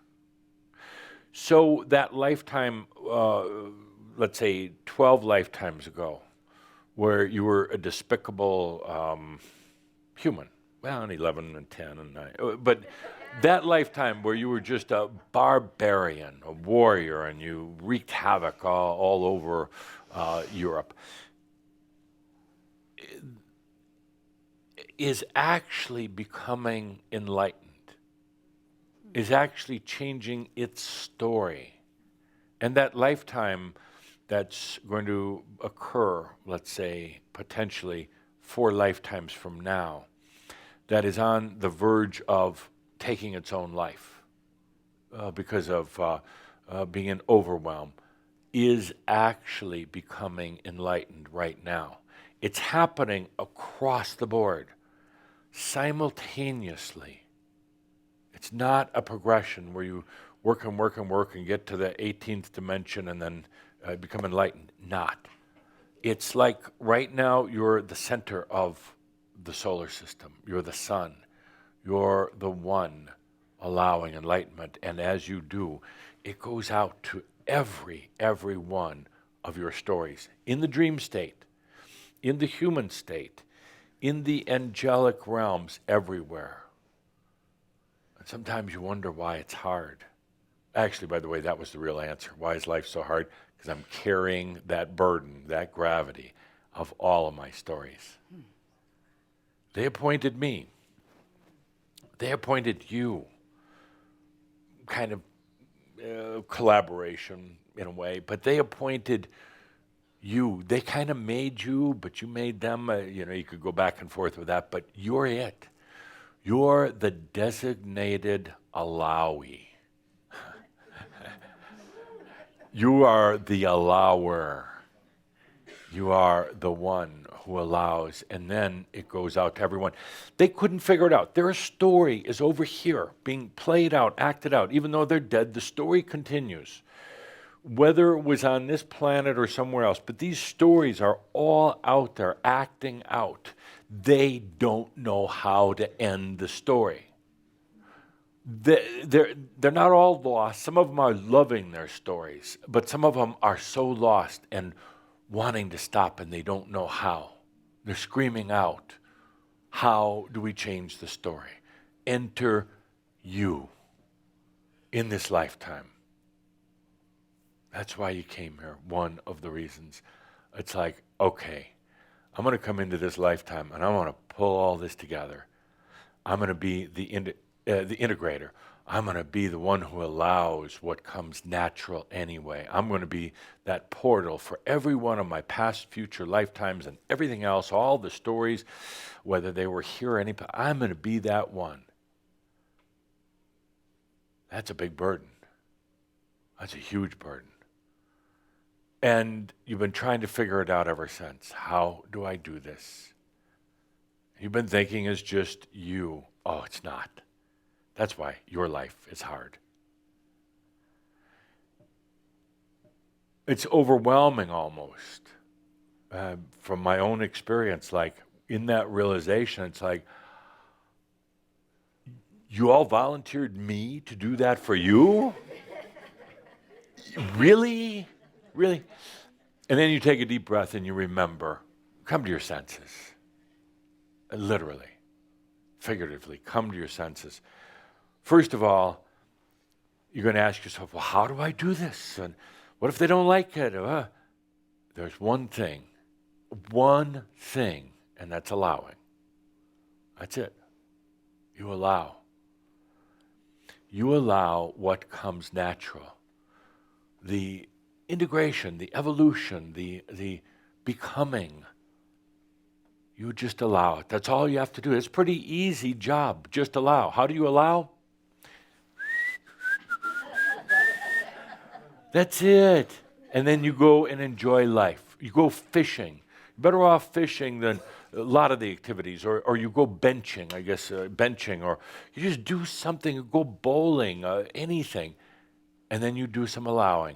Allowing is just take a deep breath. That's allowing. These ripples of radiance go out into every lifetime. Every story. It's not just lifetimes, but there's stories within lifetimes that take on their own life, that continue their stories in the other realms. Come to your senses. Come to the simplicity, but also, your senses, the sense of imagination, the sense of dream. And now, I'll come back to where I trailed off. In Pronost, I said, it's not going to work. The old earth and a new earth coming together for one very simple reason. Not because people on earth are bad, but because it's actually your fault. Because this isn't a safe space to experience true love anymore. You can't. And you know that. You came into this lifetime, you could say, as your designated ascendee. But you came in this lifetime because, you see, love is a sense. It's very different than sight, sound, things like that, but it is a sense. Love is a way of perceiving reality. Therefore, it's a sense. Love never existed until it was discovered on this planet, or realized, or created, whatever you want to say. It didn't come from God. It didn't come from angels. Angels, ones who have never been here, do not know or have the sense of love. It was created here. You have loved and you've been loved, but there is, you could say, a last frontier of love that you really came here for. It's the real reason. The real reason, or I would say the more personal reason. And at some point in this lifetime, rather recently, you realize that it's not safe enough here. Because humans are hard. They're living a hard life. It's not safe enough. Because the next level of love, which you so desire to experience, so desire to have in your life, is simply not safe here. It is too sensitive. Sensitive meaning like sensitive, but sensitive. That sense. The energies here are so harsh that actually, if we didn't have the counterbalance of theos, they would attack you. They, not people necessarily, well, they might too, but the energies would attack you. The harshness of life with the sensual beauty and design of real love. I mean, real love, not the one that you felt when you were a teenager. That was big love, but not, I mean the pure love.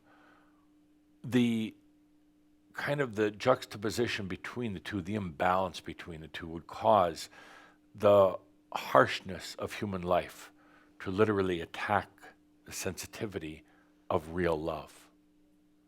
So therefore, theos was created for those who desire that next level of love. And it's not a love necessarily with the boy next door or the guy you've been having an affair with for a couple of years, but I won't mention your name.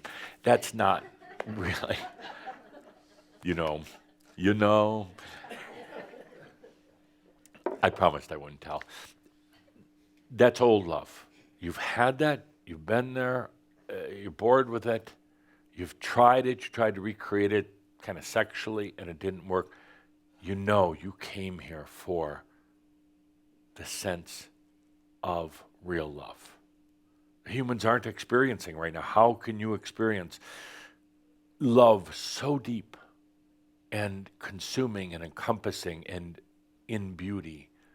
How can you experience that in a world that still buys into hard life? That's why the two didn't come together. That's why there is theos, the place of experiencing love, and earth, and you here on earth. And that's why, in a way, they really are together, but they're not. They're two different levels of being able to sense life and sense the beauty of life. They're together, but they're both here, but they're not together. And then recently, after that, and only after that, could we do Wound of Adam.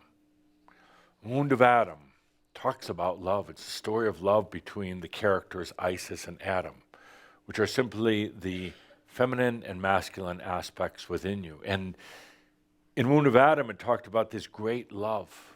It talked about Isis's shame, but then the great love that they eventually discovered together here on earth.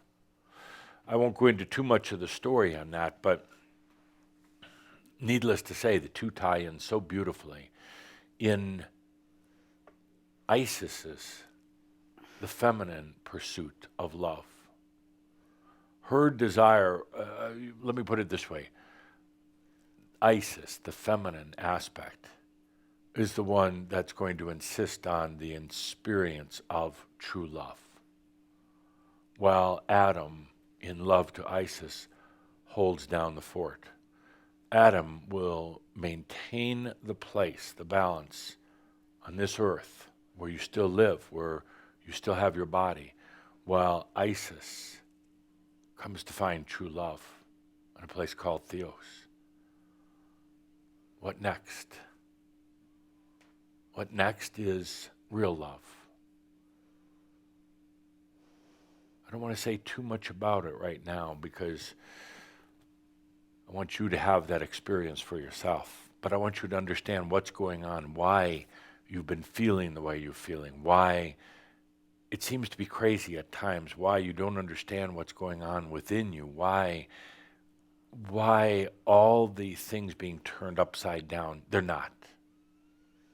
We're not going too fast. We're not going too slow. We're going just right. That's so beautiful. And all you have to do is just come to your senses. With that, I'm going to finish this day with a mirab and let all of this soak in. I've distracted. Hopefully I've shared. Hopefully I've brought a focus into what's really going on in your lives. So let's bring this into all integration right now.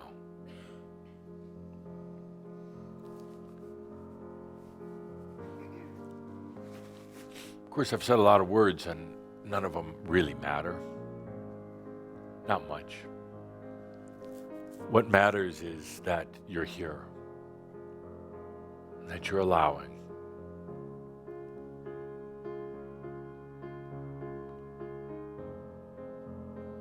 And all that hard work, all that harshness on yourself, let's take a deep breath and just let it go.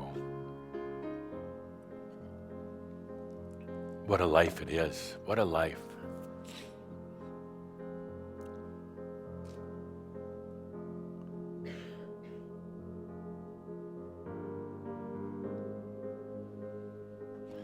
Let's take a deep breath and just come to our senses right now.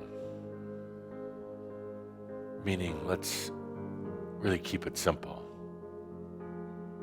Let's keep it really simple.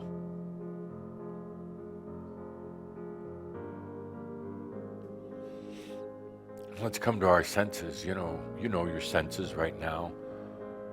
I've been talking about them forever. You're probably bored with that, but sense of sight and hearing and even thinking, those are all senses. These are the things that give you a perspective, a view of life, reality.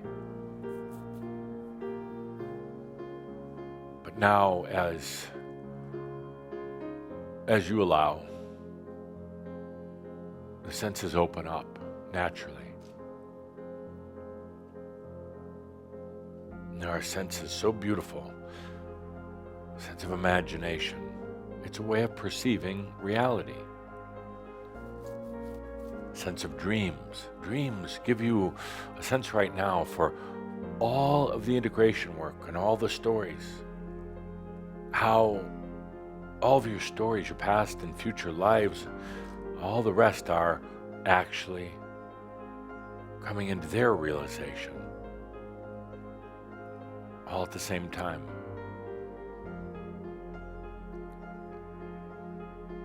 As you allow all the characters in your great book of life, all of them are coming to their realization. Imagine this great book with thousands of stories, thousands of chapters.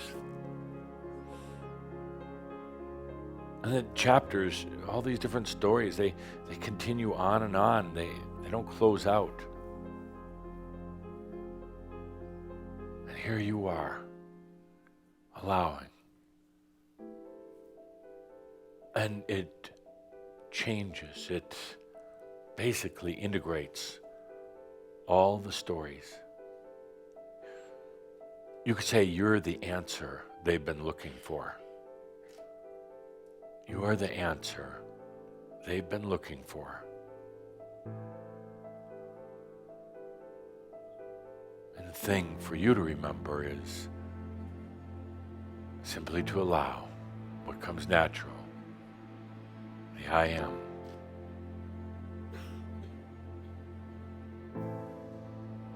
The best thing you could do for them, for yourself, is simply relax into your enlightenment.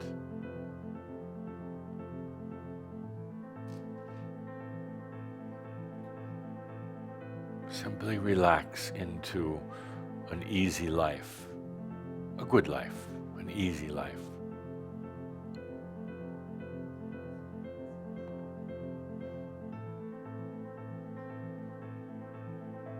Simply relax into the beauty, the design of your own self.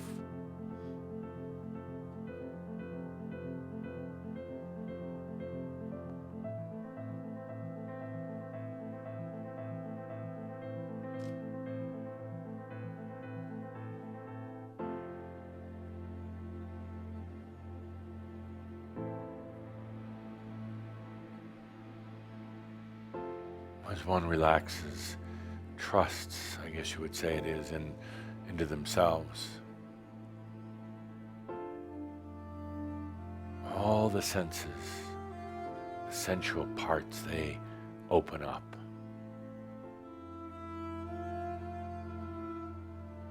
A sense of love is probably the biggest.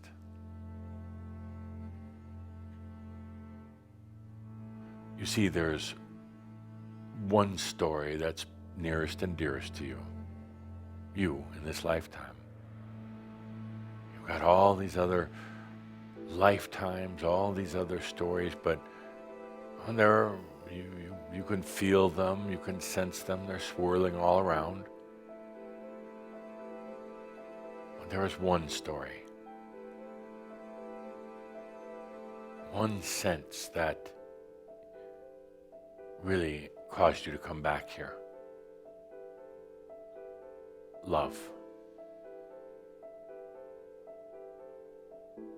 Now, let yourself feel that common bond with all of the other stories now. All the past and future lives.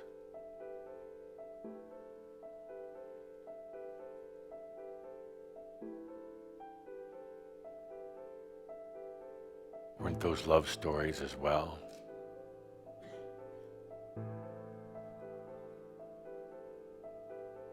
Creating the sense of love, experiencing love,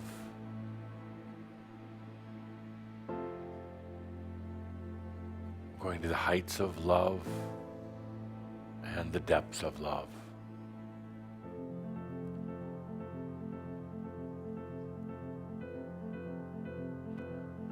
It's no wonder that all of those stories, those past and even future lives, all of those facets of you, they share that common thing. Love.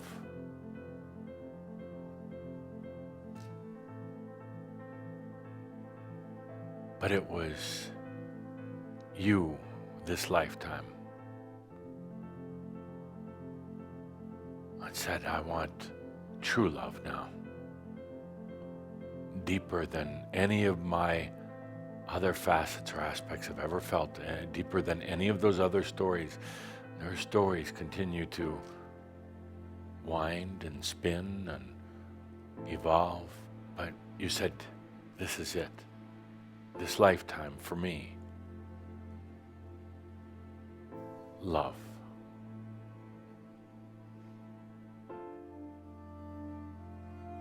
It wasn't about enlightenment. It was a good distraction. It wasn't about ascension. That's spiritual macchio.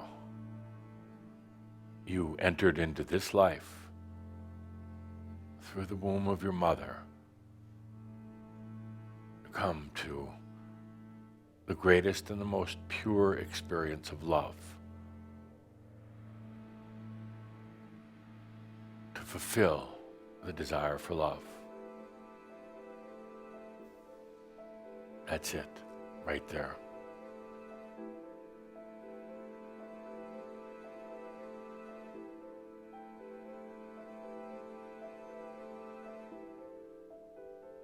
Loving a child is such a beautiful thing. Loving another human, man or woman, is sublime. But the next realization of love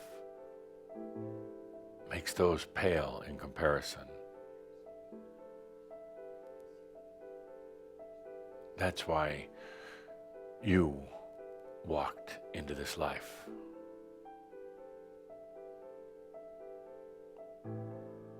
That's why you created Theos, to make it possible when there was that agonizing realization that love, the type you really seek, that love was not possible just on the old earth. It would take far too long for the two to integrate. And that's why the old earth and the new earth don't come together. That's why Theos becomes your safe space. That is also here, right now. That's why Theos was created as the safest of the safe spaces. So you could allow that love.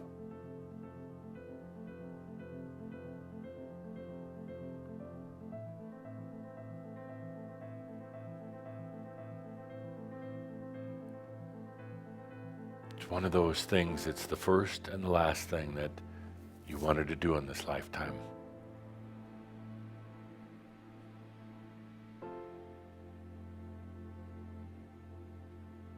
You're not going to find your way there through your mind. By figuring it out, by trying to call it in.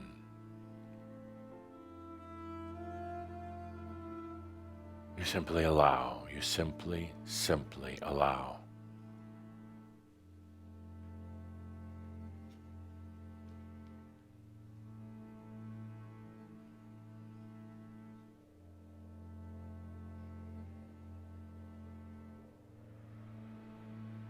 Take a good deep breath, and I ask you simply to feel that safe space that you're creating.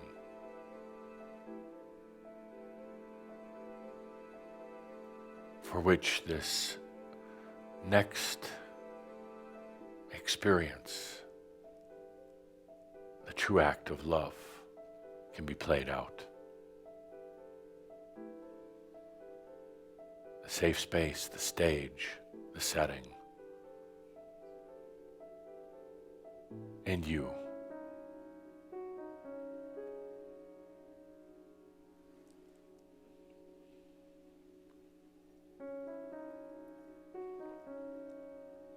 Please don't try to go too fast or too slow. You see, in allowing, it's not trying to control, it's not trying to say speed it up or slow it down, it's just allowing. And then this love comes to you. It's not going to be a tall, dark, handsome man or beautiful woman. No, it's going to be different. It's not going to necessarily be somebody you share breakfast with in the morning and go to bed with and snuggle up with at night. No, that's love also, but this love is very different.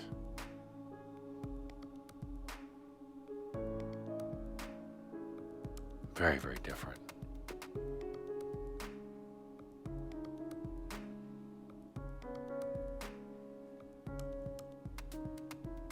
Take a good deep breath, dear human. dear Master, and simply allow. And then it comes to you.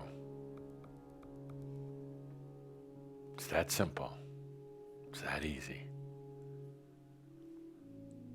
Take a good deep breath.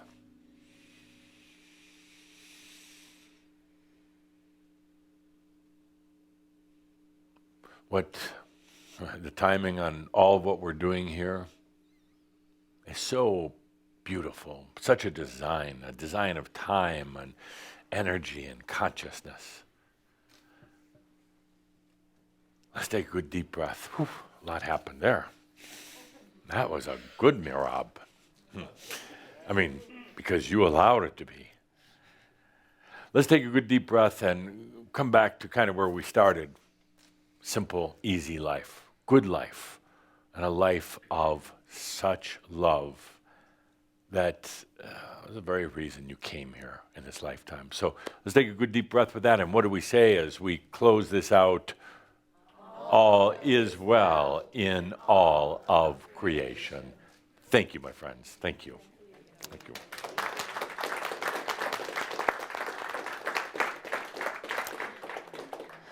And so it is.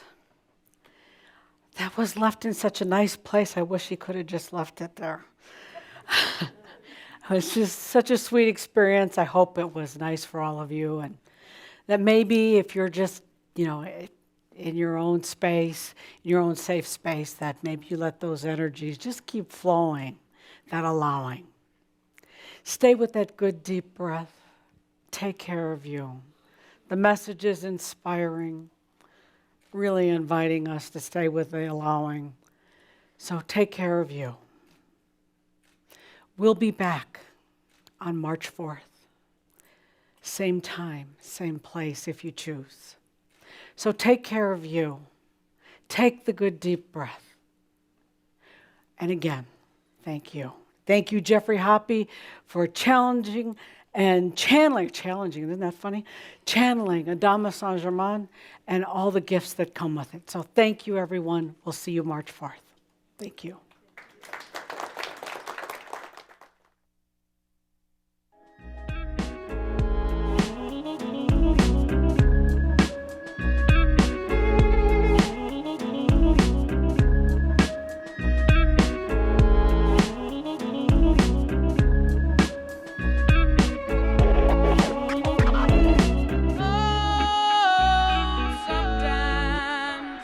Get a good feeling, yeah.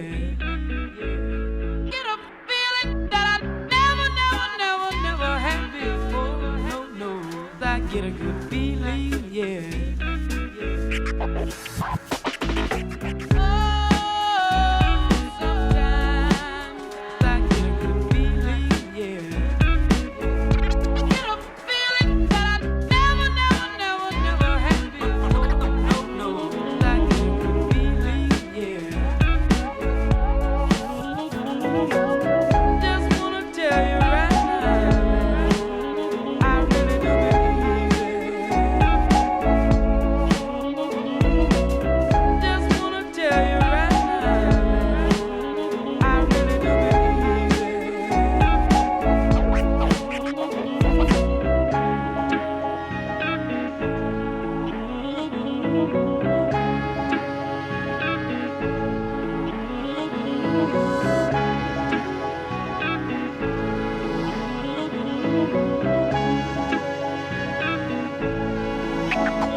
get a good feeling, yeah.